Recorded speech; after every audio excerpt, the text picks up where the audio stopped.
He did everything for me, he did everything with me.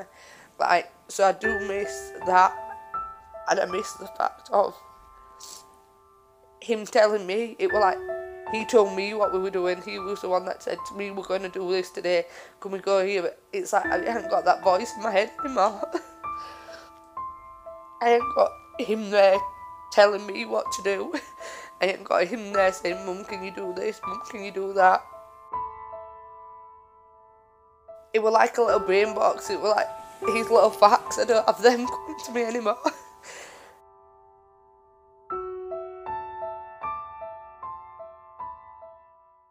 I remember when I found out I was pregnant with him, it was like, I was sat on the toilet and I rang my sister. I was like, I'm pregnant, what do I do?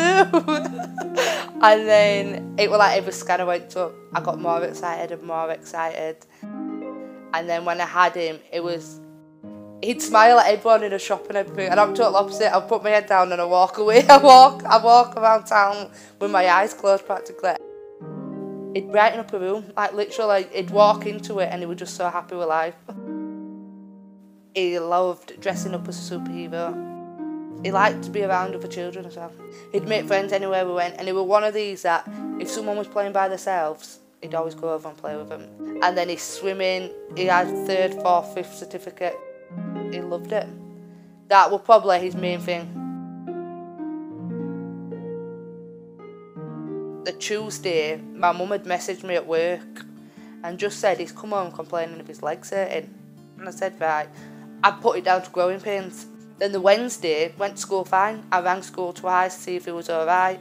She said, Jay's running around, he's fine, absolute fine, there's nothing wrong with him. I came home from work at 6 o'clock and he was on top of my brother, and I said, what are you doing still awake, jumping around like this? He said, I'm fighting Marcus, I'm Hulk and he's Captain America. And I was like, right, you've got 5 minutes.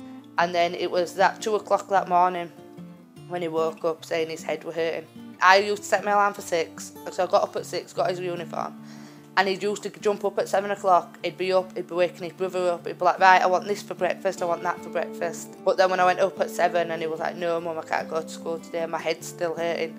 I said, are you alright? He said, yeah, I just want to lie on the sofa today, can I lie down? So I said, yeah, of course you can. And I knew there was something wrong. We got a phone call. And it was my brother just saying, he's not 100%. He said, he's still talking to me. He was playing on PlayStation. He said he's still playing, but he's not like he normally would play. As a baby, he had asthma, and he was breathing like he was having an asthma attack or something. I rang 101 first, and she was like, right, we're going to get an ambulance sent out. I was like, all right, I didn't think it was that serious. The ambulance got here, and he just said, he checked his bloods and everything. He said, oh, everything's fine. He said, but I'm going to take him to hospital. He said, just because he looks a bit dehydrated. It felt like hours, but it was like seconds into the journey. We'd just got off the estate and the blue lights went on, and I said, what's going on? What's happening? He said, I'm going to have to blue light him just because he checked his blood sugars again and they'd gone down. By the time we'd got from here to the hospital, that's when it all, like we rushed into a room. People asked me and I said, I don't know, I can't remember. For the first half an hour, I cannot remember what happened because there were just doctors running in and out. And I just remember a doctor coming over to me and saying, ring Dad, Dad needs to be here. And I'm like, yeah, it's alright, Dad's at work. And he's like, no, Dad needs to be here.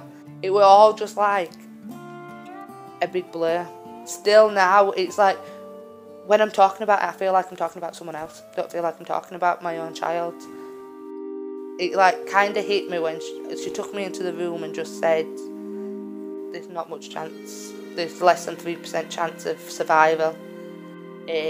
At this point, everybody had been called anyway, just because it was in hospital. I always let everyone in the family know. So at this point, there were family coming everywhere, and she just said, we're going to close the children's ward for you. And then by time, all my family, there must have been 70, 80 of us on this one ward. And I just remember coming in and saying, do you want him baptised before we turn the machine off? And I just said, I went, yeah. And I just remember my granddad sat in the corner crying his eyes out at him. And I was like, what's going on? Why is everyone crying? It was like I'd missed the whole day. Like I didn't have a clue what had happened. And I just remember then seeing the woman, and she had a different outfit on to what everyone else had on. And I said, so who are you? I said, you're not my family. And she said, no, I'm the transport team, love. She said, I'm not going to leave you. She said, we were meant to be going on another job by now. She said, but I'm not going to leave until you're alright. And it was weird because then they were just like, you don't expect it, but like the nurses and everything were upset and crying. And then I just remember saying, right, I'm going to turn the machine off. And then that's when she said, do you want to read him a story? And I'm like, no, definitely, I can't do that. And then my dad's girlfriend, she came in and read a story to him. And that was it. It worked then for the week after that. I couldn't tell you who came, I couldn't tell you where. I don't even know who looked after Rico. I don't even know where we were.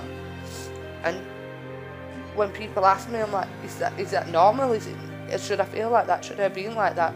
Should I have missed them days out? But it's something I could never change because it was something that I'd never experienced before. I'd never gone through nothing like that.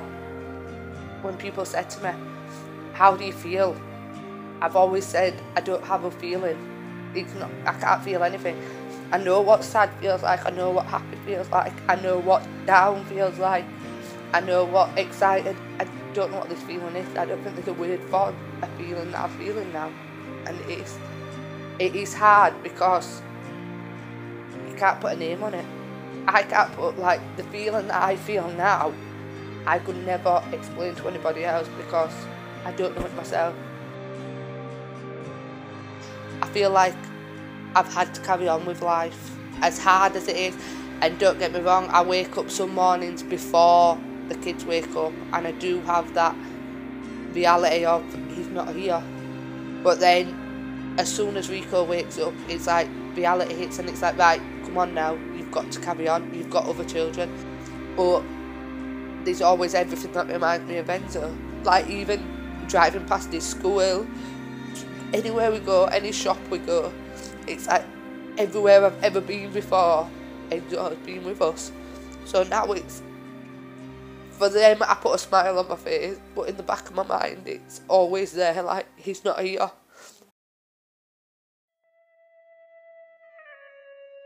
It's made a hell of a lot of difference because nobody that I know has ever been through anything like this. There's a lot out there about like cancers, there's a lot out there about things like that, but there's not much out there about meningitis.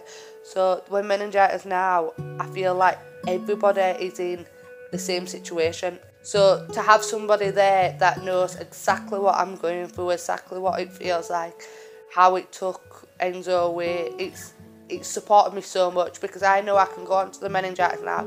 If I feel a bit down or anything, I can go on there and I know there is actually other people going through what I'm going through, and all I have to do is send a message and I know straight away I'd get that support there that helps me carry on. When people come onto the group and ask, and it's nice to tell them your story because sometimes you feel like you're saying it to people and it's not what they want to hear kind of thing, whereas with people on the Meningitis Now Facebook, they want to hear exactly what's going on, they want to know. You knew what I was on about. Nobody else that I'd spoke to or anything knew what I was on about. And it was like you came out, and once you'd gone, I felt like she's actually listened. She knows what I'm talking about. She knows exactly how I feel.